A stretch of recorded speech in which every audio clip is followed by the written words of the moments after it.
Masya Allah, dalam video kali ini Ustadz Khalid Basalam menjelaskan kepada kita semua bahwasanya doa itu ada dua macam. Mari kita saksikan video ini, mudah-mudahan bisa menambah wawasan keilmuan kita dan bisa memberikan inspirasi dan motivasi buat kita semua, sehingga kita bisa lebih memperbanyak doa-doa kita kepada Allah Subhanahu wa taala, meminta kebahagiaan hidup di dunia dan di akhirat kelak, dan semoga kita semua menjadi hamba-hamba yang beruntung di akhirat kelak. Selamat menyaksikan, semoga bermanfaat. Barakallahu fiikum. Tadi sebelum sholat maghrib, setelah sholat qobliyah, saya memperhatikan Ustadz berdoa, menengadah tangan. Mohon di-share Ustadz doanya, rahasia dong. Doa itu kan curhat sama Allah, masa mau dibongkar-bongkar gitu. Mau tahu bocorannya? Yang bertanya aja ya. Jadi doa itu ada dua macam. Ada doa yang sifatnya, doa ini memang rutin. Sudah Nabi SAW ajarkan. Seperti kita bilang, Rabbi ghafirli wali walidayya warhamhuma kama rabbayani shaghira, Rabbana atina fid dunya hasanah. Itu kan doa-doa yang sudah diajarkan oleh Nabi SAW, sudah umum. Saya kadang-kadang gemar mengumpulkan doa yang semua dimulai dengan Rabbana. Di Al-Quran saya keluarin gitu kan. Seperti misalnya Rabbana innana amanna faghfir lana dzunubana wa qina adzabannar, Rabbana innaka man tudkhilin nar faqad ahzayta ma lidh-dhalimina min ansar, Rabbana Rabbana Rabbana, semua ada banyak tuh. Mungkin ada lebih dari 30-40 doa. Ini doa yang kita panjatkan. Kadang-kadang kita mungkin bukan tidak ada hajat ya, tapi bukan hajat khas kita di situ. Kita amalkan karena Allah sebutkan dalam Al-Quran dan Nabi SAW amalkan gitu. Itu doa yang pertama. Doa yang kedua ini hajat. Nah ini bebas, hajat antum apa gitu. Sampaikan kepada Allah Subhanahu wa taala. Yang penting syaratnya agar doa kita bisa diterima yang pertama harus diikuti dengan keikhlasan. Berdoa bukan karena ingin dipuji oleh orang di sebelah kita. Memang betul-betul butuh hajat dengan Allah. Ikhlas. Yang kedua, yakin Allah terima. Kata Nabi SAW, Udu'u rabbakum mukinuna bil ijabah. Berdoalah kepada Tuhan kalian dengan yakin Allah akan terima. Yang ketiga, nggak boleh minta yang haram. Tidak boleh makanan dan pakaiannya juga haram. Kata Nabi SAW, seseorang yang berantakan rambutnya, kotor bajunya, itu kan. Kemudian tidak pakai alas kaki, berdoa kepada Allah di langit, mengatakan ya Allah kasih, bagaimana Allah kasih, makanannya haram, minumannya haram, pakaiannya haram, tidak dikasih.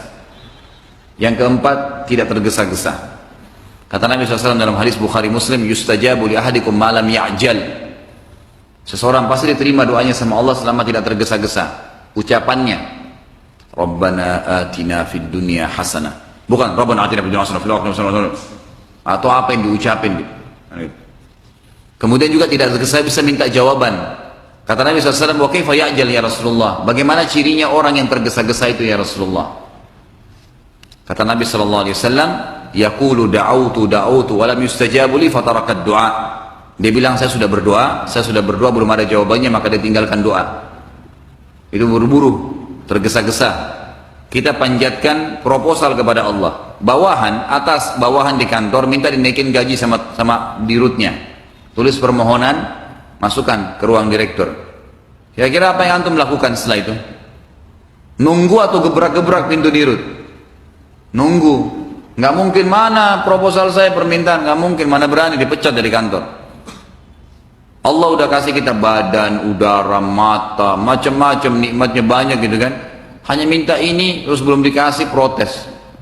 Sabar, gitu kan. Allah lebih tahu, makanya ulama bilang kalau kita berdoa sama Allah, Allah lebih tahu kapan dikasih, kenapa dikasih, sebesar apa dikasih, dan kapan dikasih, terserah Allah itu. Bukan kita yang atur, itu Allah SWT yang atur. Udah sampaikan, selesai. Dan luar biasanya kalaupun belum kita lihat jawabannya, tetap saja kita berbuat ibadah kepada Allah Subhanahu wa taala. Kalau saya pribadi ada hajat-hajat tertentu yang saya fokus gitu. Di antaranya adalah ada hadis Nabi SAW yang berbunyi, kalau ini antum minta di-sharekan gitu kan. Ada hadis Nabi SAW, manusia ada 4 golongan. Yang paling afdal, yang paling luar biasa adalah yang Allah kasih ilmu dan harta. Lalu dia habiskan ilmunya dan hartanya di jalan Allah. Diinfakkan, diajarin ilmunya. infak hartanya, diajari ilmu. Ini orang yang paling afdal di sisi Allah SWT.